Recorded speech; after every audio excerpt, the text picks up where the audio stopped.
கிருபை மேல் கிருபை பெற்றிருக்கிறோம். யாருமே ஒருத்தருமே வந்து கிருபை இல்லாத இல்லை. ஹல்லேலூயா. கர்த்தருடைய கண்கள் நம்ம மேல இருக்கு, கர்த்தருடைய கரம் நம்ம அனைத்து. ஹல்லேலூயா. கிருபை எப்பவுமே நம்ம மேல இருக்கணும் என்று சொன்னால் கர்த்தருக்கு நம்ம கீழ்ப்படிந்து நடக்க வேண்டும். ஹல்லேலூயா. கிருபையை முடிச்சு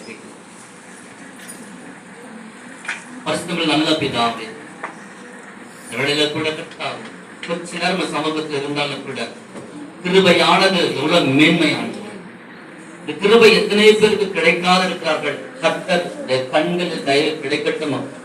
நோவாவுக்கு, ஆபிரகாமுக்கு, தாவீதுக்கு, மரியாளுக்கு இப்படியாக ஒவ்வொன்றாக 12 பேருக்கு கிருபையினால மூடி இந்த ஆண்டவரே அநேக வார்த்தைகள் சொல்ல வழங்க செய்திரே. நன்றி மக்கள் உம்ம நன்றி துதிக்கும் நடக்கும் இயேசுவின் நாமத்தினால ஜெபிக்கிறோம் பிதாவே. ஆமென். ஹல்லேலூயா. ஹல்லேலூயா.